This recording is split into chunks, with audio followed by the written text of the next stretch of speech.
अस्सलाम वालेकुम स्टूडेंट्स, हम बात करने जा रहे हैं play therapy complete chapter. Play therapy क्या होती है, प्ले की क्या इंपॉर्टेंस है, प्ले थेरेपी में क्या क्या होता है, इसमें थेरेपिस्ट का क्या रोल होता है, इसमें बेसिक प्रिंसिपल्स क्या होते हैं, पेरेंट्स का क्या रोल होता है, टॉयज किस तरह से आप अरेंज करते हैं, each and everything about the play therapy complete chapter we will discuss here. और हम रेफरेंस की भी बात कर लेते हैं कि हमने ये चैप्टर जो है वो कहाँ से लिया। हमारे पास एक clinical psychology book, handbook of clinical psychology volume 2, children and adolescents, edited by Michael Harrison and Alan M Gross. इनकी बुक में से हमने ये चैप्टर लिया है, जिस चैप्टर 20 प्ले थेरेपी। ठीक हो गया। हम इसको डिटेल में डिस्कस करेंगे कि प्ले थेरेपी क्या होती है। फर्स्ट ऑफ ऑल, ये क्यों इंट्रोड्यूस की गई, इसकी क्या रीज़न थी। उन्होंने देखा कि सोसाइटी में बहुत सारी प्रॉब्लम्स हैं जो बच्चों से एसोसिएटेड हैं, ठीक है। तो इसलिए उन्होंने बच्चों को ट्रीट करने के लिए ये दी थेरेपी, जो हम सिर्फ बच्चों के साथ डील कर रहे होते हैं। तो उन्होंने देखा कि 10 में से एक बच्चा जो है उसको कोई ना कोई social emotional problems, emotional behaviour problems हो रहे होते हैं जो उनकी नॉर्मल फंक्शनिंग को डिस्टर्ब कर रहे होते हैं, और उनमें से आधों से भी कम है जिनको ट्रीटमेंट दिया जा रहा होता है। इसलिए उन्होंने इंट्रोड्यूस की प्ले थेरेपी, ताकि आप बच्चों को डील कर सकें, उनको ट्रीट कर सकें, उनके बिहेवियरल इमोशनल प्रॉब्लम्स को सॉल्व कर सकें। प्ले थेरेपी जो है वो किस प्रिंसिपल पे बेस की गई कि आप डेवलपमेंटल पर्सपेक्टिव से बच्चों को अंडरस्टैंड करें कि उनकी डेवलपमेंट में जब वो अभी ग्रो कर रहे हैं तो वहाँ पर जो प्रॉब्लम्स आ रहे हैं आप वहीं पर उनको डील करें, उनको ट्रीट करें, ताकि वो आगे उनकी एडल्ट लाइफ में इशू कॉज ना करें। तो प्ले क्या है, एक थेरेपिस्ट के लिए वे ऑफ कम्युनिकेशन है। आप बच्चे के साथ कम्युनिकेट कर सकते हैं प्ले के ज़रिए, और बच्चा जो है वो अपने वर्ड को, अपनी दुनिया को वो एक्सप्रेस कर रहा होता है अपने प्ले के ज़रिए। ठीक हो गया। प्ले बिल्कुल उसी तरह है चाइल्ड के लिए जिस तरह के एक अडल्ट के लिए वर्बलाइजेशन है। जो सेटिस्फेक्शन, जो चीज़ें हम बोल के बात करके अटेन कर रहे होते हैं, बच्चा वो चीज़ें खेल के अटेन कर रहा होता है। ठीक है। Play is to the child what verbalisation is to adult. ठीक है। प्ले एक अपॉर्चुनिटी, ये हम बात करें इंपॉर्टेंस ऑफ प्ले की, ठीक है, कि क्यों हम प्ले पे इतना फोकस कर रहे हैं, हम प्ले थेरेपी क्यों इंट्रोड्यूस कर रहे हैं। तो प्ले का एक्चुअली रोल क्या है, बच्चे के हम खेल पे फोकस कर रहे हैं कि वो खेलता है तो आप उसको गौर करें। तो हम क्यों करें, क्योंकि प्ले की ये इंपॉर्टेंस है। तो प्ले के ज़रिए आप क्या कर सकते हैं, बच्चा अपने एक्सप्रेस कर रहा होता है अपनी थाट्स को, फीलिंग्स को, अपने रिलेशनशिप्स को, जो चीज़ें उसने अब तक एक्सपीरियंस की हैं वो खिलौनों में वही कहानियाँ बना बना के, जिस तरह घर घर खेल रहे होते हैं, ठीक है। वो कहेगा अब अम्मी आ रही हैं, अब अब्बू आ रहे हैं, अब हम सोएंगे, अब हम खाना खाएंगे। तो ये सब क्या है, जो उसने अब तक एक्सपीरियंस किया अपनी लाइफ में, उसको वो एक्सप्रेस कर रहा होता है अपने प्ले में। ठीक है। अपनी विशेस को डिस्क्लोज कर रहा होता है, जो वो करना चाह रहा होता है, अपनी कोपिंग स्ट्रेटजीज उसने जो उसने अभी तक डेवलप की हुई, इन सारी चीज़ों को वो एक्सप्रेस कर रहा होता है अपने प्ले में। तो क्या है, association for play therapy 1982 establish. ये किन्होंने प्ले थेरेपी को इंट्रोड्यूस किया, APT, association for play therapy. इन्होंने 1982 में प्ले थेरेपी को इंट्रोड्यूस किया। और उसके बाद हमारे पास आता है टुडे प्ले थेरेपी, जो है बहुत ज़्यादा यूज़ की जाती है इमोशनल और बिहेवियर प्रॉब्लम्स को सॉल्व करने के लिए। 5000 मेंटल हेल्थ प्रोफेशनल्स जो हैं वो खुद को प्ले थेरेपिस्ट कहते हैं। ठीक है। नेक्स्ट है हमारे पास रैशनेल फॉर प्ले थेरेपी, की प्ले थेरेपी जो है वो क्यों इंपॉर्टेंट है, उसका क्या सिग्निफिकेंस है। सबसे पहले ये एक मीन है कि जिसके ज़रिए, एक रास्ता, एक वे है, एक अपॉर्चुनिटी है कि जिसके ज़रिए आप बच्चों को अंडरस्टैंड कर सकते हैं, आप बच्चे के कॉन्शियस और अनकॉन्शियस पर्पस जो that is meaningful and important. ठीक है। बच्चा अपने प्ले में अपने सारे कॉन्शियस अनकॉन्शियस थॉट्स को डिस्प्ले कर रहा होता है, ठीक है, जो आपके लिए मीनिंगफुल हो सकते हैं बच्चे को ट्रीट करने के लिए। The way children learn about themselves, इसमें जो है वो early childhood, most recently the value of play has been recognise by early childhood experts as the way children learn about themselves। Value of play को इस तरह से देखा गया कि ये ऐसा चीज़ है जिसके ज़रिए बच्चे अपने बारे में जानते हैं। ठीक है। Their world as to try to organise and make, वो अपने उसमें उनकी अपनी एक दुनिया होती है। ठीक है। उसमें खुद से चीज़ों को ऑर्गेनाइज कर रहे होते हैं अपने एक्सपीरियंसेस के बिहाफ पर। प्ले के ज़रिए बच्चे वो चीज़ें सीखते हैं जो उन्होंने कहीं से भी नहीं सीखी होती। ठीक है। वो मतलब वहाँ पे वो घर जो उन्होंने बनाया है वो उसका अपना उन पर कंट्रोल होगा। ठीक है। वो खुद डिसाइड करेंगे कि आप उठ जाना है, आप सो जाना है, जो नॉर्मल लाइफ में उन्होंने कभी किया नहीं होगा। तो वहाँ पर वो चीज़ें वो सीख रहे होंगे जो उन्होंने कभी नहीं सीखी हैं। तो ये क्या है, एक मीडियम है सेल्फ एक्सप्रेशन का, वो खुद को एक्सप्रेस कर रहे हैं। ठीक हो गया। Child's world is one. अच्छा, बच्चे की जो दुनिया होती है वो कंक्रीट रियलिटीज़ पर बेस करी होती है, कि जो चीज़ें रियल हैं, ठीक है, वो उन्हीं पर बस उसका फोकस होता है। जो एब्स्ट्रैक्ट हैं, जो सामने दिखाई नहीं दे रही, उन पर फोकस नहीं कर पा रहा होता। तो यहाँ पर क्या है कि वो कंक्रीट वे में अपनी सेल्फ को और जो वो दुनिया के बारे में सोच रहा है, लोगों के बारे में सोच रहा है, उसको एक्सप्रेस कर रहा होता है। मतलब वो अपने प्रॉपर खिलौनों से वो बता रहा है कि अब ये होता है, अब ये होता है, घर में ये होता है, वो होता है, ठीक है। तो इस तरह से वो अपनी कंक्रीट चीज़ों के ज़रिए अपने सारे थॉट्स को एक्सप्रेस कर रहा है, ठीक हो गया। अपने इनर वर्ड को एक्सप्रेस कर रहा है किस तरह से, सिंबॉलिक रिप्रेजेंटेशन से। टॉयज़ जो खिलौने यहाँ पर हैं, प्ले मटेरियल्स जो हैं, वो यहाँ पर सिंबल के तौर पर यूज़ हो रहे होते हैं, ठीक है। अब जिस तरह सपोज एक गुड़िया आया तो उसको वो कह रहा है कि ये मेरी मम्मा है, तो इस तरह करके, तो वो क्या है कि उसने उस टॉय को सिंबलाइज किया किस लिए, अपनी मदर के लिए। तो इस तरह से टॉयज़ जो हैं वो सिंबॉलिक रिप्रेजेंटेशन होते हैं बच्चे के इनर वर्ड के लिए, मतलब उसके लिए एक लैंग्वेज होती है वो। अच्छा, और child use symbolic play to develop mastery. इस तरह से वो डेवलप मास्टरी भी, जैसे हमने बात की कि वो एक ही घर में वो, अब उसका सारा फोकस होगा, उसका कंट्रोल होगा कि अब उठ जाना है, अब सो जाना है, वगैरह वगैरह। अब वो सारे खिलौने उसके उठ जाएंगे, अब वो खाना बनाएंगे, तो इस तरह से ये क्या है, उसका अपना कंट्रोल होगा उस पर, ठीक हो गया। प्ले थेरेपी, अब हम बात करते हैं, हमने बात की प्ले की कि प्ले इतना इंपॉर्टेंट होता है, बच्चा ये सारी चीज़ें एक्सप्रेस कर रहा होता है, तो इसलिए हम प्ले पर फोकस कर रहे हैं इन द प्ले थेरेपी। तो प्ले थेरेपी में एक्चुअली क्या होता है, ये क्या है, vehicle for communication between child and therapist. Child और थेरेपिस्ट के आपस में कम्युनिकेट करने के लिए बहुत इंपॉर्टेंट टूल है प्ले थेरेपी। इसमें क्या करता है, बच्चा प्ले मटेरियल्स को यूज़ कर रहा होता है, डायरेक्टली भी कर रहा होता है, सिंबॉलिकली भी, जिस तरह हमने बात की, सिंबलाइज कर रहा होता है अपनी फीलिंग्स को, थॉट्स को, एक्सपीरियंसेस को एक्सप्रेस करने के लिए। That the child is not able to express meaningfully, जो वो अपने वर्ड्स से खाली एक्सप्रेस नहीं कर पा रहा होता, वो यहाँ पर उनको सिम्बल्स के थ्रू एक्सप्रेस कर रहा होता है। जो चीज़ें वो अपने अल्फाजों से अपनी फीलिंग्स वगैरह को नहीं बता पा रहा होता, वो यहाँ पर प्ले के थ्रू बताता है, ठीक हो गया। उसके अलावा प्ले जो है वो क्या है, एक ब्रिज होता है between experiences and understanding of child, और वो उसकी इंसाइट, उसकी learning, problem solving, coping, mastery, इस सब को वो एक्सप्रेस कर रहा होता है प्ले, ठीक है। ये एक अपॉर्चुनिटी दे रहा होता है थेरेपिस्ट को कि प्ले एक अपॉर्चुनिटी है कि थेरेपिस्ट जो है वो बच्चे के वर्ड में जाए, क्योंकि उसका जो प्ले है, जो उसने वो घर बना के रखा हुआ है, वो उसकी अपनी दुनिया है, तो उसके ज़रिए थेरेपिस्ट उस प्ले में घुसे, बच्चे की इनर वर्ल्ड में घुसे और उसके इश्यूज़ को ट्रीट करे, ठीक है। सपोज़ हम बात कर लेते हैं एग्जांपल की, ताकि आपको और अच्छी समझ आए कि बच्चा जो है वो, उसने बनाया इस तरह के, फादर आए हैं और आकर उसने बच्चे को डांटा है, ठीक है। वो इस तरह से उसने प्ले कर रहा है कि बाहर से ये फादर हैं, वो आए हैं और उन्होंने बच्चे को डांटा है। वो बच्चा हो सकता है वो अपने आप को सिम्बलाइज करो, तो फिर यहाँ पे थेरेपिस्ट थोड़ी अमेंडमेंट कर सकता है कि नहीं, हो सकता है वो बाहर देखो, पहले बाहर का सीन थोड़ा दिखाएगा कि वो किसी से, उनकी कोई लड़ाई हुई है, इसलिए वो थोड़े अपसेट थे, तो आके उन्होंने तुम पे गुस्सा निकाल दिया, तो उसका थोड़ा इस तरह से उसको बैलेंस करने की कोशिश की, ठीक है। इस तरह से वो उसके डील कर सकते हैं उसके इश्यूज़ को। डेवलपमेंट ऑफ प्ले थेरेपी, अब ये प्ले थेरेपी कैसे इसमें डेवलप की गई। Play has recognised as essential children healthy development, बच्चे की अच्छी डेवलपमेंट के लिए प्ले बहुत ज़्यादा ज़रूरी है। The use of play in therapy originated with classical child analysis case of little Hans by Sigmund Freud. Little Hans experiment जो था, केस था सिगमंड फ्राइड का, उसके ज़रिए प्ले जो है वो सबसे पहले यूज़ किया गया थेरेपी में, ठीक है। और ओरिजिनेटर्स अगर हम देखें प्ले थेरेपी को, किन्होंने ओरिजिनेट किया, उसमें एना फ्राइड आ जाती हैं, मेलानी क्लैन आ जाते हैं। इन्होंने क्या किया, इन्होंने verbalise free association in the efforts use play as a substitute. उन्होंने फ्री एसोसिएशन जो थी वर्बलाइज, उसके बिहाफ पर, उसके सब्सटीट्यूट पे, कि मतलब उसकी जगह पे प्ले को भी इंट्रोड्यूस किया कि आप प्ले को भी यूज़ कर सकते हैं, यही काम करवाने के लिए जो फ्री एसोसिएशन करती है। और उन्होंने ये चिल्ड्रन में इसको कहा कि आप चिल्ड्रन में फ्री एसोसिएशन की जगह अगर प्ले करें तो ये हेल्पफुल होगा। डेविड लेविन ने रिलीज प्ले थेरेपी दी, और गॉव हैम्बिज ने स्ट्रक्चर्ड अप्रोच दी। और इन सब में क्या होता है, कैथारसिस की जाती है, बच्चा जो है वो अपने थॉट्स को एक्सप्रेस कर रहा होता है, सब कुछ वो फ्री एसोसिएशन वाला काम हो रहा होता है, ठीक है। अच्छा, उसके बाद है वर्जाना एक्सलाइन। उन्होंने क्या किया, उन्होंने first time non directive therapeutic principles जो हैं वो प्ले थेरेपी पे इंट्रोड्यूस किए।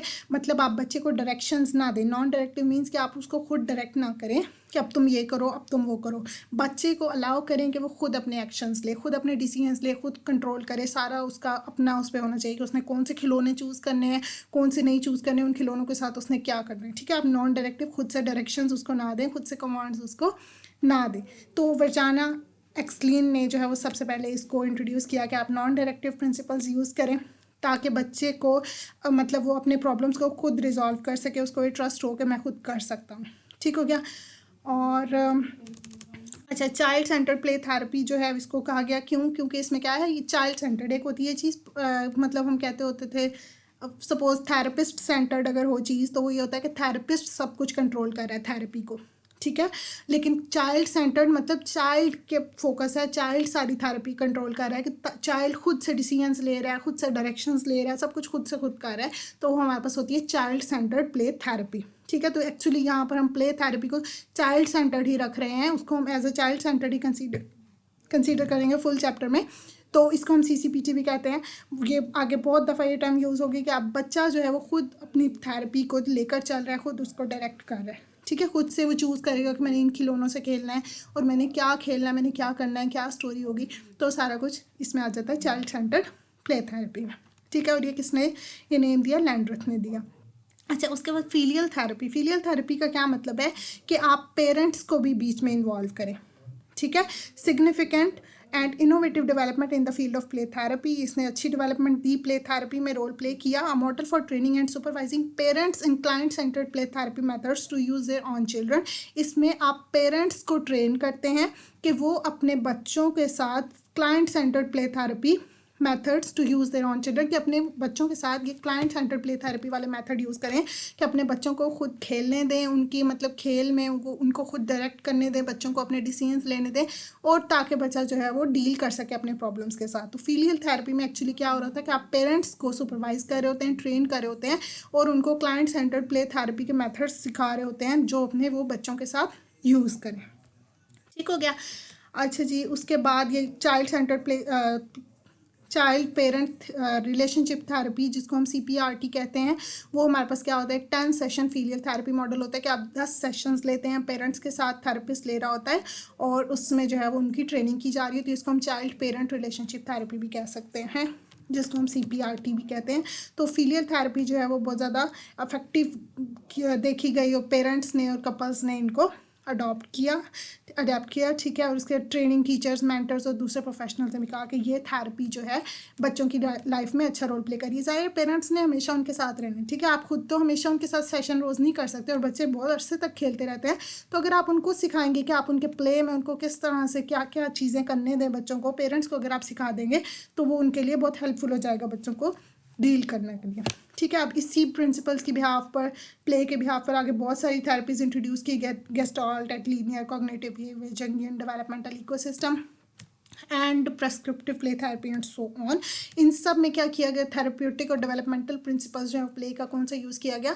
टू हेल्प चिल्ड्रन प्रिवेंट और resolve psychosocial difficulties and achieve optimal growth and development. इन सब का जो मेन गोल वो क्या था कि अब बच्चों को प्रिवेंट करें, बचाएं, और उनके साइको सोशल डिफ़िकल्टीज़ जो वो फेस कर रहे हैं, उनकी जो साइकोलॉजिकल या सोसाइटी वाले इश्यूज़ जो चल रहे हैं, उनको रिजॉल्व कर सकें और अच्छी ग्रोथ और डेवलपमेंट ले सकें। ठीक है, मेन सबका ये गोल था। और उसके बाद हमारे पास बात आती है रिसर्च इन प्ले थेरेपी की। प्ले थेरेपी में जो रिसर्च वगैरह की गई, तो वो कह रहे हैं कि बहुत सारी रिसर्चेस की गई, इसको एक्सेप्ट किया गया, यूज़ किया गया। वेल डिज़ाइन मेथोडोलॉजी, इसको कहा गया इफेक्टिव ट्रीटमेंट है, बच्चे की डेवलपमेंटल नीड्स को फुलफिल कर रही होती है। दूसरा ये क्या है? Non effective play therapy, non directive play therapy means कि आप बच्चे को डायरेक्ट नहीं कर रहे हैं। इसको हम चाइल्ड सेंटर्ड प्ले थेरेपी भी कहते हैं कि आप बच्चा जो है वो खुद लीड ले रहा है, खुद एक्शन ले रहा है, खुद डिसीजन मेकिंग कर रहा है। थेरेपिस्ट उसकी एक्टिविटीज़ को डायरेक्ट नहीं कर रहा, उसको कमांड नहीं कर रहा, बच्चा फ्रीली मूव कर पा रहा है हर जगह पे। ये इससे क्या होता है? बच्चे के सोशल इमोशनल एडजस्टमेंट्स अच्छी होती है, लेकिन इंटेलेक्ट में, बच्चे के IQ में इससे कोई इंप्रूवमेंट नहीं होती, जस्ट उसकी सोशल इमोशनल एडजस्टमेंट्स अच्छी होती हैं। लेकिन इसका इशू ये भी होता है कि बिल्कुल लैक ऑफ कंट्रोल भी हो जाता है, कभी कभार ज़्यादा ही वो फ्री हो जाता है कि मुझे कोई कुछ कह नहीं रहा। ठीक है, comparison group, lack of control और comparison group, insufficient description of. अच्छा, अगर आप बिल्कुल ही उसको नहीं कुछ बता रहे तो ये भी हो सकता है कि आप उसको ट्रीटमेंट और पार्टिसिपेंट्स, लैक ऑफ कंट्रोल और comparison group and insufficient treatment और insufficient description of treatment and participants. अच्छा, इसमें ये फ्लॉज भी हो सकते हैं। पॉजिटिव इफेक्ट तो आ रहा है नॉन डायरेक्टिव का, लेकिन फ्लॉज ये भी हो सकते हैं कि ज़्यादा ही लैक ऑफ कंट्रोल हो जाता है कभी कभार। ठीक है, और साथ साथ आप उसको ट्रीटमेंट, पार्टिसिपेंट्स की ज़्यादा अच्छी डिस्क्रिप्शन भी नहीं मिल पा रही होती जब आप उसको ज़्यादा एक्सप्लेन नहीं कर रहे हैं। लेकिन ज़्यादा अच्छी बात है कि आप नॉन डायरेक्टिव ज़्यादा उसको डायरेक्शन आती है, लेकिन कुछ हम उसको लिमिट्स देते हैं जो हम आगे डिस्कस करेंगे कि आप कौन सी उसको लिमिट्स देंगे कि वो ज़्यादा ही एक्स्ट्रा फ्री ना हो और वो मतलब थेरेपी इफेक्टिव है। ठीक है, करंट प्ले थेरेपी रिसर्चेज में हम बात करें तो बहुत सारी रिसर्चेज जो है प्ले के पॉजिटिव इफेक्ट को बता रही है कि बिहेवियर प्रॉब्लम्स को डील करने के लिए यूज़ हो रहा है प्ले, जिसमें externalising behaviour problem, internalising self concept, anxiety, depression, speech problems, diabetes, इन सब को डील करने के लिए प्ले जो है वो इफेक्टिव कंसीडर हो रहा है। नेक्स्ट हमारे पास आ जाती है Meta analytical research on play therapy. ये कहती है कि रिसर्चर्स ने ज़्यादा इस पर फर्दर जो है वो स्टडी की, उससे पता चला कि प्ले थेरेपी इंक्रीज़ करती है inclusion of parents and optimal treatment duration. मतलब प्ले थेरेपी का ये इफेक्ट हुआ है कि इससे पेरेंट्स जो है वो ज़्यादा इन्वॉल्व होने लग गए, बच्चों में ज़्यादा उन्होंने इंटरेस्ट लिया थेरेपी में, और साथ ही साथ जो है ट्रीटमेंट ड्यूरेशन अच्छा रहा। ठीक हो गया। ओवरऑल इफेक्ट साइज की हम बात करें तो 8.8 स्टैंडर्ड डेविएशन इफेक्ट साइज था, कि मतलब वो बच्चे जिन्होंने प्ले थेरेपी ली उनकी इम्प्रूवमेंट जो थी उनके अंदर वो क्या थी, 0.8 स्टैंडर्ड डेविएशन अबव थी उन बच्चों से जिन्होंने प्ले थेरेपी रिसीव नहीं की।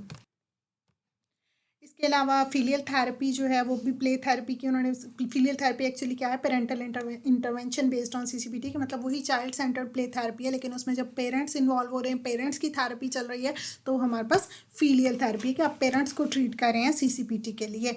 इफेक्ट साइज जो है ह्यूमनिस्टिक अप्रोच का लार्ज था as compare to the non humanistic approach जो है उसकी मॉडरेट कैटेगरी आई।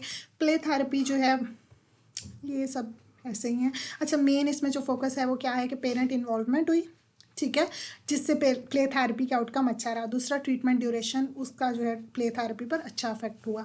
और इसके अलावा देखा गया कि एज और जेंडर का प्ले थेरेपी में कोई रोल नहीं है, मतलब अब बच्चे जो होते हैं वो छोटे होते हैं तब, ठीक है, तो इसलिए उनका एज जेंडर डिफरेंस नहीं आ रहा है इसमें, एज डिफरेंस नहीं आ रहा है, एथनिसिटी डिफरेंस खास नहीं आ रहा। ठीक हो गया।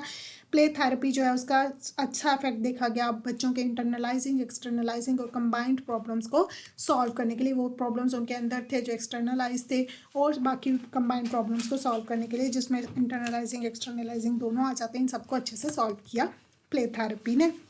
इंडिविजुअल रिसर्च स्टडी, इसका हम अगर समरी देखें तो वो कह रहे हैं कि जो प्ले थेरेपी है उसने क्या क्या इंक्रीज़ किया बच्चों में, self concept, self efficacy, self esteem, self control, ये सारी चीज़ें बच्चों में इंक्रीज़ की, ठीक है। और क्या क्या चीज़ें रिड्यूस की, उनकी इंटरनलाइजिंग एक्सटर्नलाइजिंग प्रॉब्लम्स को कम किया, एंजाइटी कम की, सुसाइड रिस्क कम किया, डिप्रेशन कम की, चाइल्डहुड प्रॉब्लम्स कम किए। ये सब चीज़ें इंक्रीज़ कैसे हुई हैं हम फर्दर डिस्कस करेंगे। अच्छा, और इम्प्रूवमेंट आई बहुत सारी चीज़ों में, किन चीज़ों में इम्प्रूवमेंट आई, जिस तरह कि हमने बात की कि उनकी सेल्फ एफिकेसी, सेल्फ एस्टीम, इन सब चीज़ों में इंप्रूवमेंट आई, उनके इमोशनल कंडीशंस अच्छी हुई बच्चों की, ठीक है, और उनके चाइल्डहुड प्रॉब्लम्स कम होते गए, उनकी मेडिकल कंप्लायंस, उनकी डाइट वगैरह अच्छी होती गई, ठीक है। उसके बाद प्ले थेरेपी प्रैक्टिस मेन ये हमारे पास टॉपिक है इस चैप्टर में कि प्ले थेरेपी को प्रैक्टिस हम देख रहे हैं कि हम उसको किस तरह से इम्प्लीमेंट करते हैं। तो प्ले थेरेपी वो कह रहे हैं कि जो है इसकी अप्रोचेज़ जो हैं वो डिफरेंट, मतलब अब बहुत सारी अप्रोचेज़ हमने ऊपर बात की थी, इसमें बहुत सारे नाम थे, तो उनमें से वो कह रहे हैं कि वो सारी प्ले थेरेपीज फिलोसफिकली टेक्निकली तो डिफर कर सकती हैं, लेकिन उनकी जो मेन प्रॉपर्टीज़ हैं वो सेम ही हैं। और use of the therapeutic and developmental properties of play to help children benefit from, वो सारे जो हैं वो एक ही प्रॉपर्टीज़, डेवलपमेंटल प्रॉपर्टीज़ पर फोकस कर रहे हैं थेरेपी प्ले की, ठीक है, प्ले पे फोकस कर रहे हैं ताकि बच्चों को ट्रीटमेंट अच्छा दे सकें, ठीक है। इसमें थेरेपिस्ट का क्या रोल है प्ले थेरेपी को प्रैक्टिस करते हुए, इसमें बहुत इंपॉर्टेंट सबसे मेन जो रोल है वो थेरेपिस्ट का है कि थेरेपिस्ट जो है अपना अच्छा रिलेशनशिप डेवलप करे बच्चे के साथ ताकि थेरेपी अच्छी हो सके, ठीक है। थेरेपी जो क्या है वो कह रहे हैं कि goal of child centred play therapy establish condition so that the child can experience growth and integration. Main जो है वो इस तरह की कंडीशन होनी चाहिए, इस तरह का इन्वायरमेंट होना चाहिए कि बच्चा जो है एक तो ग्रोथ हो उसकी, ठीक है, और उस तरह उसको कम्बिनेशन में रहना आ सके, ठीक है, मतलब वो इर्द गिर्द के लोगों को समझ सके। इसके लिए थेरेपिस्ट को क्या होना चाहिए, एक तो जेन्युइन हो, ठीक है, बच्चे को लेकर मतलब उसको खाली पैसों पे ध्यान ना हो, बच्चे को लेकर वो जेन्युइन हो, सीरियस हो, ठीक है। अनकंडीशनल पॉजिटिव रिगार्ड, अगर बच्चा जो है उसमें कोई इशू भी है तो आप उसको एक्सेप्ट करें, ठीक है, उसको कोई कंडीशंस ना सेट करें पहले, फिर उसको मतलब अगर कोई इशू है, कोई और प्रॉब्लम है, इंटेलेक्ट में प्रॉब्लम है, लर्निंग डिसेबिलिटी है, हर चीज़ को आप पॉजिटिवली उसको एक्सेप्ट करें, ठीक है, उसको अनकंडीशनल पॉजिटिव रिगार्ड दें, बिना किसी कंडीशन के, बिना किसी शराइत के उसको प्यार दें, उसको एम्पैथी दें, ठीक है, उसको समझें ताकि वो क्या है अच्छे से आपको रिस्पॉन्ड करे। और इसमें क्या है child experience in the communication relationship, वो कह रहे हैं कि जितना अच्छा उसका कम्युनिकेशन होगा उस बच्चे के साथ उतना अच्छा बच्चा जो है वो ज़्यादा अच्छे उसमें चेंजेस आएंगे जो कि पॉजिटिव होंगे और लास्टिंग होंगे, बहुत अच्छा लॉन्ग लास्टिंग इफेक्ट देंगे। तो बच्चे के अंदर वो कह रहे हैं कि जो एक्सप्रेशंस होते हैं, जो उसके इमोशंस होते हैं जिसमें fear, satisfaction, anger, happiness, frustration, वो सारे same as it is adult के जैसे ही होते हैं, लेकिन बच्चा जो है वो उनको एक्सप्रेस नहीं कर पा रहा होता, लेकिन वो एक्सप्रेस नहीं कर पा रहा होता इन चीज़ों को। तो जब कोई एक अच्छा सा केयरिंग सा, सेंसिटिव सा, एम्पथेटिक इंडिविजुअल उसके पास हो, जिसको हम यहाँ पर थेरेपिस्ट कहना चाह रहे हैं कि थेरेपिस्ट में ये सारी चीज़ें हों, तो बच्चा आप अपने उन इनर थॉट्स को, उन इनर उसके एक्सप्रेशंस को, इमोशंस को एक्सप्रेस कर सकता है अपने टॉयज़ और अपने मटेरियल्स के थ्रू, कि किन टॉयज़ और मटेरियल्स को वो चूज़ करेगा, फिर उन टॉयज़ के साथ वो करेगा क्या क्या, वो उनके साथ स्टोरी बनाएगा। ठीक है, ये उतने ही अच्छे से उसके इनर को एक्सप्रेस करेंगी अगर उतना ही अच्छा साथ में पर्सन हो सुनने वाला, ठीक है, जो थेरेपिस्ट हो। अगर वही नकचरा सा होगा और बच्चे का दिल नहीं कर रहा होगा, बच्चे को उससे डर लग रहा होगा, तो क्या अपनी स्टोरी उसको बताएगा। ठीक हो गया। अच्छा, बच्चे के लिए मीनिंगफुल होता है उसका प्ले और सिग्निफिकेंट होता है। जिस तरह द प्ले एक्सटेंड, जो चीज़ें वो वर्बली नहीं बोल पा रहा होता, वो सारी चीज़ें वो बहुत अच्छे से आराम से प्ले में शो कर सकता है। ठीक है।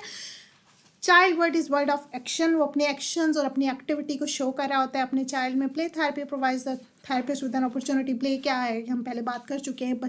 थेरेपिस्ट के पास एक अपॉर्चुनिटी होती है कि वो बच्चे की दुनिया में एंटर हो और बच्चे के अंदर वाले जो प्रॉब्लम्स हैं उनको सुने और उनको डील कर सके।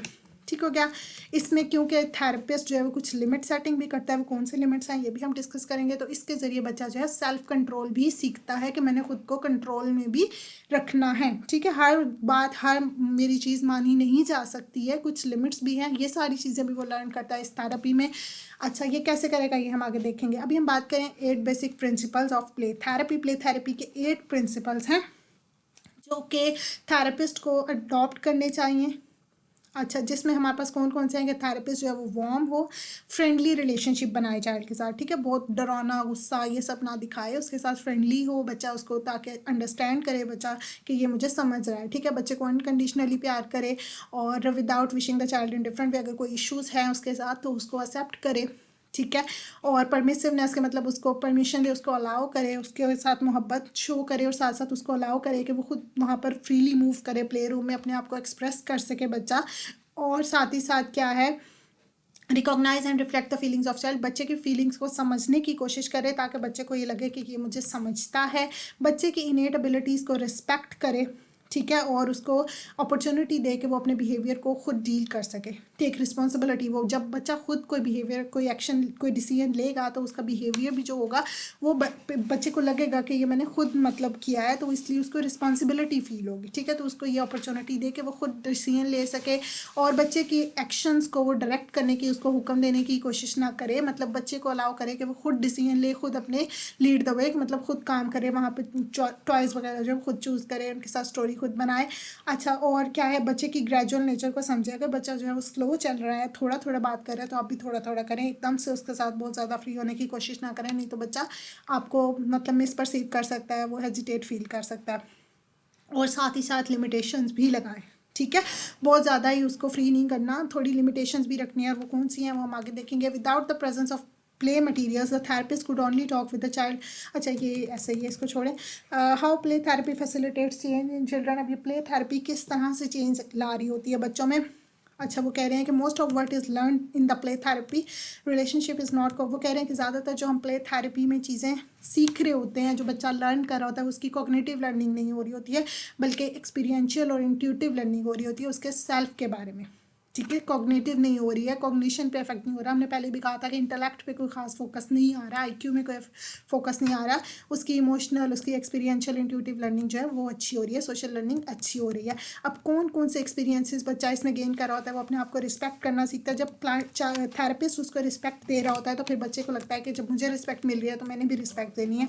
बच्चा ये जानता है कि उसकी फीलिंग्स एक्सेप्टेबल है। जब क्लाइंट जो थेरेपिस्ट है उसकी फीलिंग्स को एक्सेप्ट करेगा, कि बच्चा जो फील कर रहा है उसको एक्सेप्ट करेगा, उसको शो करेगा कि हाँ तुम ठीक हो, तो उससे जो है उसको फीलिंग्स आएगी कि हाँ मैं भी एक्सेप्टेबल हूँ, अगर मेरे में कोई इशू है तो वो भी एक्सेप्टेबल है। ठीक है, एक्सप्रेस फीलिंग्स, जब वो एक्सेप्ट करेगा अपनी फीलिंग्स को तो उसको एक्सप्रेस करने में भी ज़्यादा इशू नहीं होगा। फिर वो उनको जब एक्सप्रेस करेगा, और यही मेन प्रॉब्लम होता है, जब हम फीलिंग्स को एक्सप्रेस कर लेते हैं तो वो हम उससे फ्री हो सकते हैं। ठीक हो गया। Learn to assume responsibility for themself. जब वो क्या करता है, खुद डिसीजन ले रहा होता है, उसके पास ये अपॉर्चुनिटी आती है कि वो खुद डिसीजन ले, तो फिर उसको पता चलता है कि क्या रिस्पॉन्सिबिलिटी क्या होती है। ठीक है, जब वो कोई थेरेपिस्ट के लिए भी कोई छोटा सा काम करेगा सपोज, तो उसको रिस्पॉन्सिबिलिटी फील होगी। Allows the children to struggle to do things for themself. वो खुद अपने लिए चीज़ें कर रहे होते हैं। सपोज वो ढूंढना चाह रहा है कि इन खिलौनों में से मैं किसके साथ खेलूँ, तो उससे पूछेगा कि मैं इनमें से किसके साथ खेलूँगा। थेरेपिस्ट उसको कहेगा तुम खुद चूज़ कर लो जिसके साथ खेलना। तो यहाँ पर उसको रिस्पॉन्सिबिलिटी मिल गई है कि मैंने चूज़ करना है अपने लिए। तो इस तरह से उसको रिस्पॉन्सिबिलिटी वाली फीलिंग्स आएंगी। Child learn to be creative and resourceful, वो क्रिएटिव होने की कोशिश करेगा, ठीक है, अपने प्रॉब्लम्स को खुद सॉल्व करने की कोशिश करेगा। कोई अब वहाँ पे उसको इशू आ रहा है ना, उससे पता नहीं चल रहा कि मैं कौन सा खिलौना लूँ, तो वो उनको आराम से तसल्ली से देखेगा कि अब इनमें से कौन से लूँ, अट्रैक्ट जो उसको कर रहा है, थोड़ा वो टाइम देगा, अपने प्रॉब्लम्स को सॉल्व करेगा। जो इश्यूज भी उसको आ रहे हैं वहाँ पर छोटे छोटे टॉयज़ के साथ वो उनको डील करने की कोशिश करेगा, तो फिर उनको रिजॉल्व करेगा। तो इसके लिए थेरेपिस्ट को भी पेशेंट होना पड़ेगा, बहुत ज़्यादा जल्दबाज ना हो, थोड़ा सब्र रखे। और सेल्फ कंट्रोल और सेल्फ डायरेक्शन बच्चा सीखेगा। थेरेपिस्ट जो है वो उसके लिए डिसीजन नहीं ले रहा होगा, ना उसके मतलब डिसीजंस को कंट्रोल कर रहा होगा डायरेक्टली या बेशक इनडायरेक्टली। मतलब बच्चा खुद अपने आप को देख रहा होगा कि मैंने क्या करना है क्या नहीं करना, खुद डायरेक्ट कर रहा होगा अपने आप को, अपनी स्टोरीज़ को, अपने टॉयज़ को। उसके बाद क्योंकि उस पर कोई एक्सटर्नल कंट्रोल नहीं आ रहा, कोई उसको कंट्रोल नहीं कर रहा, जिस तरह हो सकता है पेरेंट्स उसको घर में उस पर कंट्रोल करते हो, तो वो नहीं कर रहा, तो वो खुद अपने डिसीजन ले रहा है यहाँ पर। अच्छा, वो क्या करे, ग्रेजुअली लर्न करे, अपने आप को एक्सेप्ट करे, क्योंकि उससे कोई एक्सपेक्टेशंस नहीं लगा रहा ना। थेरेपिस्ट उससे कोई एक्सपेक्टेशंस नहीं लगा रहा कि तुम ये करो, तुम्हें लाइक होना चाहिए, तुम इस खिलौने से ये चीज़ बनाओ, ऐसा कुछ एक्सपेक्ट नहीं कर रहा। बच्चा अपनी मर्जी से सब कुछ कर रहा है, ठीक है। तो वो इसलिए वो जो भी कोई करेगा और फिर एंड में थेरेपिस्ट उसको कहेगा कि शाबाश अच्छा काम किया, तो इससे बच्चा एक्सेप्ट करेगा अपने आप को कि हाँ जी मैंने जो किया वो भी अच्छा ही है, ठीक हो गया। इसमें उसको चॉइसेस बनाए, जाहिर सी बात है उसको अपॉर्चुनिटीज़ मिलेगी। इतने सारे खिलौने हैं, उनमें से कोई एक उसने चूज़ करना है, तो उसको यहाँ पे चॉइसेस वाला काम मिलेगा कि मैं खुद भी चूज़ कर सकता हूँ। हो सकता है घर में हमेशा उसके साथ ये होता हो कि पेरेंट्स ही चूज़ करते हो कि इस टाइम तुमने इस खिलौने से खेलना है, इस खिलौने से ये काम करना है, तो इसलिए यहाँ पर उसको एक न्यू अपॉर्चुनिटीज़ मिलेगी, ठीक हो गया। उसको चॉइस मिलेगी कि वो खुद भी चूज़ कर सकता है। ये सारी चीज़ें जो है बच्चा प्ले थेरेपी में लर्न करेगा, ठीक है। Structuring the relationship and play sessions, इसमें वो कह रहे हैं कि किस तरह से आप प्ले सेशंस किस तरह से कंडक्ट करवाएं, कैसे आप रिलेशनशिप उसके साथ बिल्ड करें। सबसे पहले तो पेरेंट्स की भी बहुत ज़्यादा इंपॉर्टेंस है। मीटिंग बच्चे से मिलने से पहले आपको चाहिए कि आप पहले पेरेंट्स से मिलें, ठीक है, और पेरेंट्स की नीड्स और कंसर्न को देखें, जानें कि बच्चे के साथ इशू है क्या एक्चुअली, और फिर पेरेंट्स को ये भी बताएं कि कितना चेंज आप एक्सपेक्ट करें कि हो जाएगा इस थेरेपी से। ज़्यादा भी उम्मीदें ना लगा लेना, तो मतलब कि अच्छा जितना आप पॉसिबल है उतना उनको बताएं कि इतना चेंज हो जाएगा, ठीक हो गया इंशाल्लाह थेरेपी के बाद। तो वर्बल कम्युनिकेशन जो है यहाँ पर कम से कम हम रखेंगे स्टार्ट में बच्चे के साथ, ठीक है। आप बच्चे को फ्रीडम दें लेकिन उसके साथ कम कम्युनिकेशन रखें, उसको ज़्यादा ना पता चले कि आप उसको ट्रीट करना चाह रहे हैं। उसके साथ फ्रेंडली होने की कोशिश करें, आहिस्ता आहिस्ता। और यहाँ पर आप वो वाले वर्ड्स यूज़ करें जो बच्चे को सेल्फ फ्रीडम, सेल्फ डायरेक्शन और पैरामीटर्स ऑफ रिलेशनशिप, मतलब आप बच्चे को वो वर्ड्स जस्ट आप वर्बली यूज़ करें जो उसको ज़रूरत है, उसके फ्रीडम को शो करें। उसको ये कहें कि तुम खुद अपने आप को डायरेक्ट कर सकते हो, जिस तरह उसको आप रूम में लेकर गए हो, यहाँ पर आप उसको कहेंगे Sara this is our play room and this is a place where you can play with toys in a lot of ways you would like to be. Sara तुम्हें मैं इस रूम में ले आऊँ, तुम यहाँ पर जितने मर्जी खिलौनों से खेलो और जैसे मर्जी खेलो, ठीक है, इन अ लॉट ऑफ वेज। अब ये जो इन अ लॉट ऑफ वेज है ये एक्सप्रेस कर रहा है फ्रीडम कि तुम डिफरेंट तरीक़ों से खेल सकते हो, लेकिन साथ ही साथ ये लिमिट भी बता रहा है कि इसी प्ले रूम में ही खेलना है, ठीक है। मतलब कुछ लिमिट्स भी हों लेकिन कुछ फ्रीडम भी हो, ठीक है, क्योंकि प्ले रूम में आप फुल फ्रीडम नहीं दे सकते हैं, तो क्योंकि वो थोड़ी सी जगह होती है, खिलौने शिलौने तोड़ भी तो सकता है, तो इसलिए आपने थोड़ी सी उस पर लिमिट्स भी लगानी है लेकिन उस पर फ्रीडम भी उसको रहने देना है, ठीक है। प्ले रूम एंड मटीरियल्स, कौन से टॉयज़ आपने किस तरह से टॉयज़ कौन से चूज़ करने हैं, तो टॉयज़ भी अच्छे होने चाहिए कि जो कोई मीनिंगफुल आपको मीनिंग दें, क्योंकि उसके ज़रिए आपने बच्चे के इनर को जानना है। तो कोई बिल्कुल ही न्यू वाले भी नहीं हो जाने चाहिए कि बच्चा उनको जानता है पहचानता ही ना हो, ठीक है। तो इसलिए आपने केयरफुल अटेंशन देनी है जब आप इसको सेलेक्ट कर रहे हो। टॉयज़ जो हैं उनमें क्या होना चाहिए कि वो एक तो ऑब्जेक्टिव ऑफ थेरेपी को फुलफ़िल कर रहे हो कि जो मेन मकसद है थेरेपी का उसको करें, और साथ ही साथ रैशनल ऑफ थेरेपी के स्टडी के लिए बहुत ज़्यादा सिग्निफिकेंस रोल प्ले कर रहे होते हैं टॉयज़, तो इसलिए उनको आपने गौर करना है कि आप कौन से चूज़ कर रहे हैं, ठीक है। उनके ज़रिए बच्चा क्या करे, communicate a personal word to the counsellor, अपना इनर वर्ड उसने बच्चे ने एक्सप्रेस करना है, तो इसलिए वो क्या होना चाहिए उसके एक्सपीरियंसेस के अकॉर्डिंग होना चाहिए, ठीक है। मतलब अब सपोज़ कोई गांव का बच्चा है, उसने कभी हेलीकॉप्टर्स नहीं देखे हैं, ठीक है, और आप टॉयज़ में वहाँ पर हेलीकॉप्टर्स रखते हैं, तो वो उसके लिए बहुत न्यू चीज़ होगी, तो वो फिर वो उससे अपने एक्सपीरियंसेस तो वो कभी नहीं आपको एक्सप्रेस कर पाएगा ना। तो आप बच्चे के हिसाब से भी थोड़ा उसके कल्चरल एक्सपीरियंसेस के हिसाब से आप टॉयज़ वगैरह चूज़ करें, ठीक है। लैंड्रथ ने क्या कहा कि आप जब टॉयज़ सेलेक्ट कर रहे हो तो ये चीज़ें आप अपने माइंड में रखें। एक तो टॉयज़ इस तरह के होने चाहिए जो बच्चे के साथ पॉजिटिव रिलेशनशिप बना सकें, ठीक है, बच्चे को उसके साथ कोई एसोसिएशन हो, बच्चे की फीलिंग्स को एक्सप्रेस कर कर सकें, उसके रियल लाइफ एक्सपीरियंसेस को एक्सप्रेस कर सकें, उसकी लिमिट्स को बता सकें कि इसको क्या क्या इस पर लिमिट्स हैं, ठीक है, और ये कितना खुद को कंट्रोल कर सकता है, पॉजिटिव इमेज को डेवलप कर सकें, सेल्फ अंडरस्टैंडिंग में हेल्प कर सकें और बच्चे के बिहेवियर को, वो वाले बिहेवियर को जाहिर कर सकें जो दूसरे लोग एक्सेप्ट नहीं करते हैं। ठीक हो गया। इन सारी चीज़ों को आपने माइंड में रखना है जब आप टॉयज़ सेलेक्ट करें। 3 ब्रॉड कैटेगरीज होती हैं टॉयज़ को सेलेक्ट करते हुए। कौन कौन सी? एक तो रियल लाइफ टॉयज़, जो रियल लाइफ में चीज़ें बच्चे के इर्द गिर्द होती हैं, आप उनको लाएं। ये ज़्यादा इसेंशियल होते हैं कि मतलब वो उनके ज़रिए वो अपनी स्टोरी ज़्यादा अच्छे से बना के एक्सप्रेस कर सकता है। ठीक है, जिस तरह के डॉल हो गया और ये कार, डिशेज़, फर्नीचर, डॉल और सारा कुछ जो उसके इर्द गिर्द यूजुअली उसके घर में होता है। ठीक है, ये टॉयज़ आप रखें। साथ में आप क्या रखें? एग्रेसिव टॉयज़ भी रखें जिसके ज़रिए वो अपने इमोशंस को एक्सप्रेस कर सके। अगर उसके अंदर कोई एग्रेसिव इमोशंस हैं, जिस तरह के आप रबर नाइफ़ यूज़ करें, हैंड कफ्स, गन, ये सारी चीज़ें जो है उनके ज़रिए बच्चा सपोज अगर नाइफ से उठ के ज़ोर ज़ोर से वो करने लग गया है कि मतलब थेरेपिस्ट की तरफ या इस तरह से उससे एक्शन परफॉर्म करे तो वो शो होगा कि बच्चे के अंदर एग्रेशन है। ठीक है, तो इस तरह से ये वाली चीज़ें भी आप रखें। क्रिएटिव एक्सप्रेशन के लिए भी ये वाले टॉयज़ बच्चे की इंटेलेक्ट को भी इन्हांस कर सकते हैं। ठीक है, आईक्यू में, लेकिन ज़्यादा थेरेपी, ये प्ले थेरेपी इंटेलेक्ट में नहीं इन्वॉल्व होती है। तो यहाँ पर जिसमें स्टिक्स आ जाती हैं, कैरियॉन्स आ जाते हैं। कैरियॉन्स भी आप ज़्यादा ही कोई नीट एंड क्लीन ना रखें, उनको तोड़ दें थोड़े बहुत। वो कह रहे हैं कि इसलिए ताकि बच्चे को रिलैक्सेशन मिले कि यहाँ पर बहुत ही ज़्यादा उसको नीट एंड क्लीन रहने की भी ज़रूरत नहीं है। ठीक है, अपने इनर को एक्सप्रेस कर सके। पेपर को भी बेशक आप थोड़ा बहुत वो कह रहे हैं फाड़ दें, कोई मसला नहीं है। सीजर्स यूज़ करें, स्टिक्स यूज़ करें, वो सारी चीज़ें हों जो बच्चा जिनको थोड़ा मोल्ड शोल्ड करके कोई आर्ट शार्ट कर सके। ठीक हो गया। ये 3 कैटेगरीज होती हैं। कौन कौन सी? Real life toys, acting out और aggressive release toys, and toys for creative expression and emotional release. तो क्या है, टॉयज़ अच्छी कंडीशन में होने चाहिए, बहुत ही ज़्यादा खस्ता हाल में ना हो, क्योंकि वो क्या है, बच्चे के अंदर के वर्ड्स को, उसने वर्ड को एक्सप्रेस करना है, तो वो एक बच्चे के अल्फाज होंगे वो टॉयज़। ठीक है, उनके ज़रिए वो अपनी स्टोरी बता रहा है, तो इसलिए थोड़ी अच्छी हालत में हो।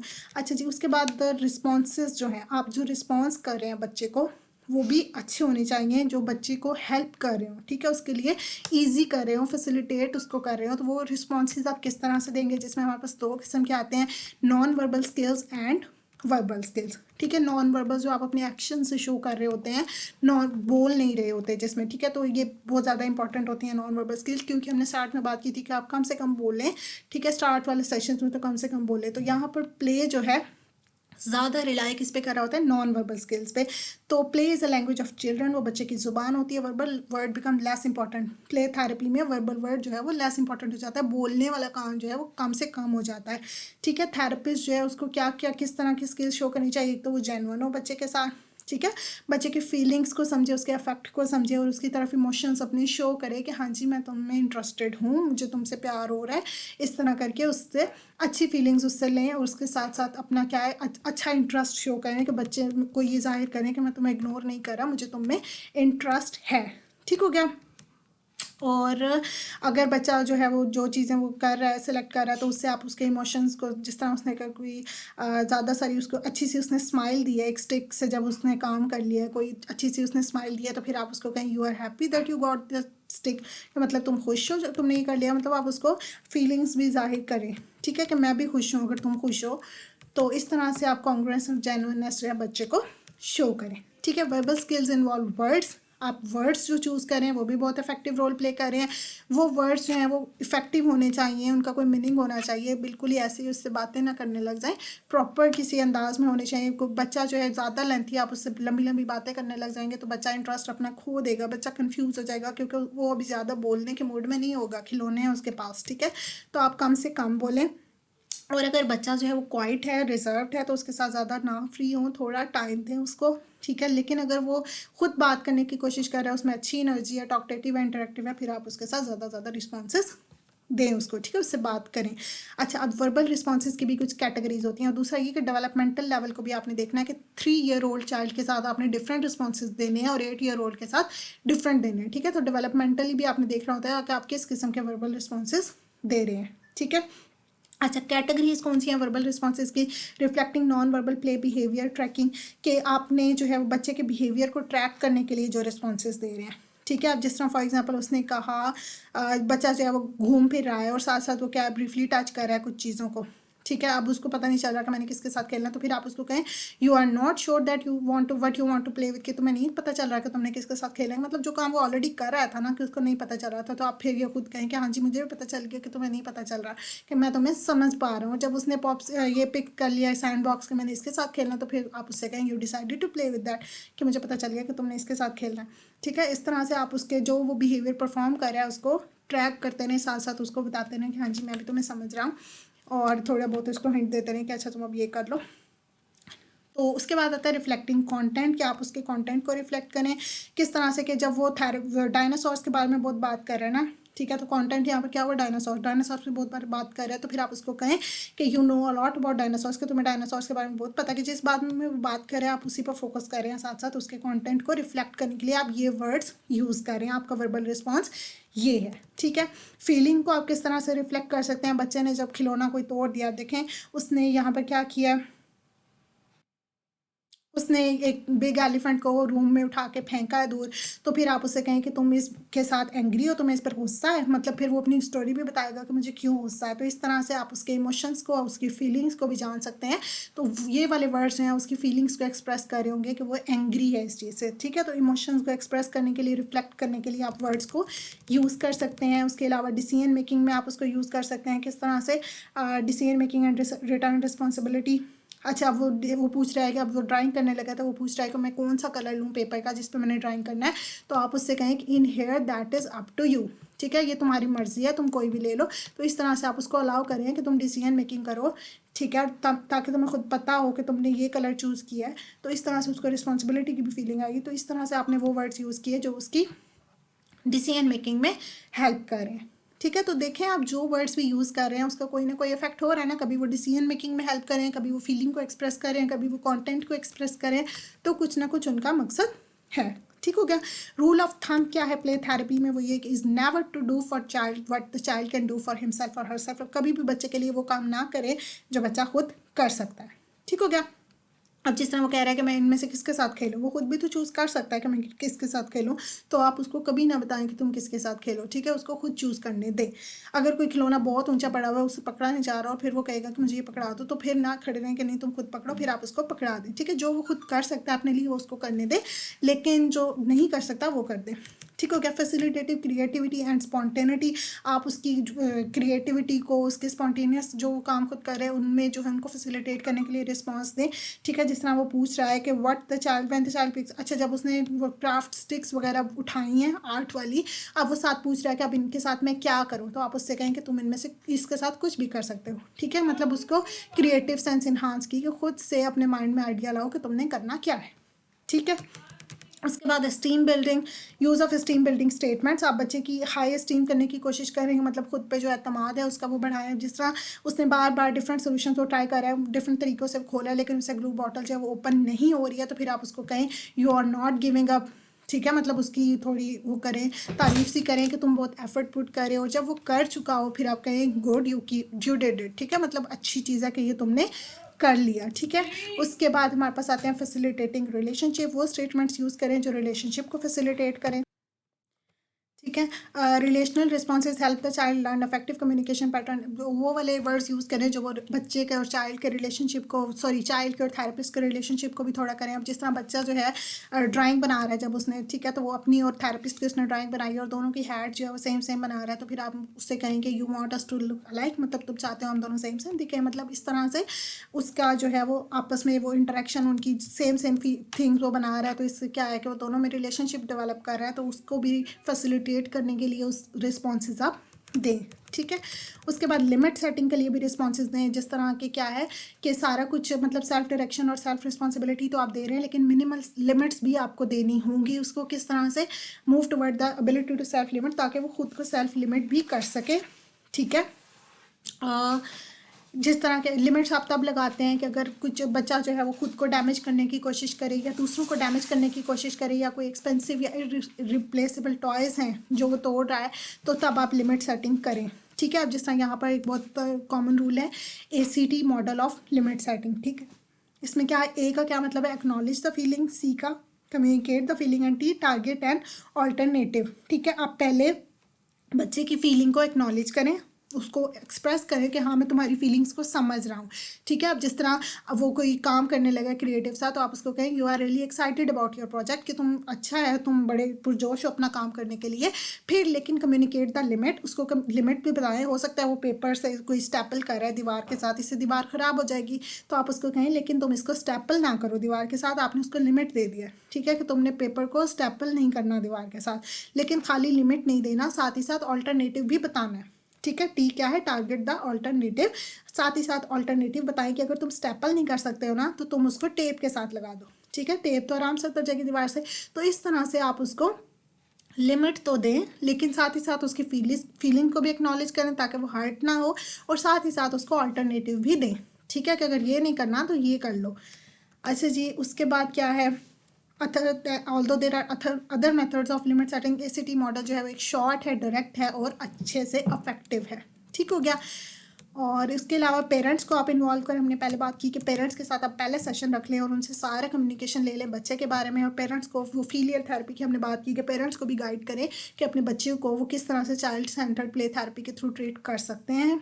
ठीक है, और पेरेंट्स को ये भी बताएं कि जो लास्ट सेशन है वो भी इंपॉर्टेंट है बच्चे के लिए। ठीक है, अगर आप थेरेपी किसी टाइम डिसकंटिन्यू भी करना चाहते हैं तो आपको चाहिए कि एक लास्ट सेशन लें, ताकि बच्चे और थेरेपिस्ट का रिलेशनशिप जो है वो अच्छे तरीके से एंड हो।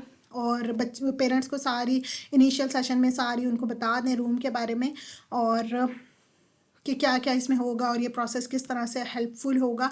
और कुछ बच्चों को इशू होता है कि वो अपने पेरेंट्स से सेपरेट नहीं हो पा रहे होते, तो इस किस्म की सारी इन्फॉर्मेशन आप ले लें उनसे। वो क्लिंगी टाइप बच्चे हैं तो ठीक है, convey the importance of confidentiality, उनको बताएं कि उनकी इन्फॉर्मेशन, उनके बच्चे की इन्फॉर्मेशन सारी कॉन्फिडेंशियल रहेगी, किसी को पता नहीं चलेगी, सिक्योर है थेरेपिस्ट के पास।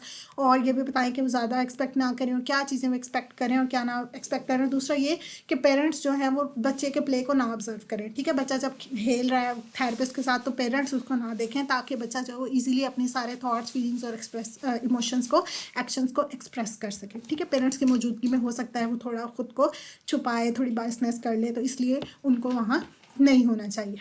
ठीक हो गया। और स्टार्ट में वो हो ताकि बच्चे को ट्रस्ट पैदा हो सके थेरेपिस्ट कर कि ये मेरे पेरेंट्स यहाँ पर मौजूद हैं। ठीक हो गया। और ये फाइनल सेशन की बात हमने कर ली कि उनको बताएंगे हाँ फाइनल सेशन इंपॉर्टेंट है। बीच में अगर आप छोड़ना भी चाहें तो आप एक दफ़ा फाइनल सेशन लें, ताकि बच्चे और थेरेपिस्ट का रिलेशनशिप अच्छे अंदाज में एंड हो। क्योंकि बच्चे के लिए वो रिलेशनशिप अच्छा होने लग जाता है कि जिस बंदे के साथ वो खेल रहा होता है वो बंदा उसके लिए इंपॉर्टेंट हो जाता है। पेरेंट्स के साथ आप एटलीस्ट मंथली जो है वो 30 मिनट्स की मीटिंग कर लिया करें। और इसके अलावा क्या है, कॉमन स्किल्स जो है play therapist to teach parents को, कौन सी स्किल्स जो है वो थेरेपिस्ट को पेरेंट्स को सिखानी चाहिए। उसमें आ जाता है choice giving, encouragement, reflection of feeling, problem solving techniques, returning responsibility to child limit setting. ये सारी टेक्निक्स आप पेरेंट्स को सिखाएं थेरेपी में। उनको भी साथ साथ थोड़ा बहुत गाइड करें कि आप अपने बच्चे को इन टेक्निक्स के साथ डील करें, तो आपका बच्चा जो है वो अच्छा फील करेगा। ठीक हो गया। और हमने बात की थी 10 सेशन फीलियल थेरेपी जो होती है ये किस पे बेस करिए, CCPT प्रिंसिपल्स पे, कि आप 10 सेशंस लें पेरेंट्स के साथ जिनमें आप पेरेंट्स को गाइड करें। ग्रुप प्ले थेरेपी की क्या एप्लीकेशन है, एक तो ये इंडिविजुअल प्ले थेरेपी जो एक ही बच्चे के साथ आप खेल रहे हैं। ठीक है, ग्रुप प्ले थेरेपी में क्या होता है कि आप 2-3 बच्चे इकट्ठे ले लेते हैं। ठीक है, ज़्यादा नहीं लेने हैं ताकि शेड्यूल का इशू आ जाता है, इसमें ये लिमिटेशंस आ जाती हैं कि शेड्यूल का इशू आ गया, स्पेस का इशू आ गया। ठीक है, तो इसलिए आपने ज़्यादा बच्चे भी नहीं लेने हैं। इससे क्या होगा, ये इससे बच्चों की सोशल हंगर सेटिस्फाई होगी। ठीक है, बच्चों की ये नीड होती है, वो चाहते हैं कि दूसरे लोगों के साथ इंटरेक्ट हों, रिलेशनशिप्स बनाएं दूसरे बच्चों के साथ। ठीक है, तो जब आप ग्रुप प्ले थेरेपी करेंगे तो उनकी ये सोशल हंगर की नीड फुलफिल होगी, वो एक दूसरे के साथ ज़्यादा अच्छे से घुल मिल जाएंगे। अपनी एज के साथ बच्चा ज़्यादा जल्दी घुल मिल जाता है। ठीक हो गया। और स्किल्स वही हम यूज़ करेंगे जो इंडिविजुअल प्ले थेरेपी है, सेम वही स्किल्स हम ग्रुप प्ले थेरेपी में भी यूज़ करेंगे। और इसमें क्या फोकस होता है ग्रुप प्ले थेरेपी का, developmental appropriateness, variation of function. ठीक है, विकेरियस लर्निंग हो रही होती है, सोशल लर्निंग हो रही होती है, कैथार्टिक इफेक्ट हो रहा होता है, पॉजिटिव सोशलाइजेशन, वो अच्छे से पॉजिटिवली एक दूसरे के साथ सोशलाइज हो रहे होते हैं बच्चे, ग्रोथ थ्रू इंसाइट, एक दूसरे अवेयर हो रहे होते हैं अपने बारे में। ठीक है, ये होती है हमारे पास ग्रुप प्ले थेरेपी। ठीक है, उसके बाद मल्टी कल्चरल एप्लीकेशंस जो हैं वो ये कह रहे हैं कि अक्रॉस द कल्चर्स भी आप इसको यूज़ कर सकते हैं इस थेरेपी को। ठीक है, क्योंकि टॉयज़ वगैरह हर जिस भी कल्चर में आप चले जाएं बच्चों के लिए खेल जो है वो इंपॉर्टेंट होता है। छोटे बच्चे खेलते हैं किसी ना किसी अंदाज में, तो ये अक्रॉस द कल्चर इफेक्टिव है प्ले थेरेपी। ठीक है, थेरेपिस्ट जो है वो ट्रेनिंग, क्योंकि ये इसमें क्या होता है नॉन वर्बल ज़्यादा चीज़ें यूज़ हो रही होती हैं, तो इसमें थेरेपिस्ट की ट्रेनिंग भी अच्छी चीज़ है कि आप वो भी करवाएं, क्योंकि बच्चे जो हैं वो अडल्ट्स नहीं होते, थोड़े उनसे डिफरेंट होते हैं, उनके साथ जो टॉक होती है वो अडल्ट से डिफरेंट होती है, तो इसलिए उनको डील करने के लिए आपको थोड़ी सी ट्रेनिंग की ज़रूरत होती है। कुछ यूनिवर्सिटीज़ में करवाई भी जाती हैं। अब ये कुछ programmes association for play therapy and centre for play therapy अच्छे से ट्रेनिंग्स करवाते भी हैं। ठीक है, that is all about the chapter of play therapy, जिसमें हमने सब कुछ डिटेल में डिस्कस किया प्ले थेरेपी के बारे में। आई होप आपको अच्छी समझ आई होगी। If you have any question you can ask in the comment box. Thank you so much and अल्लाह हाफिज़।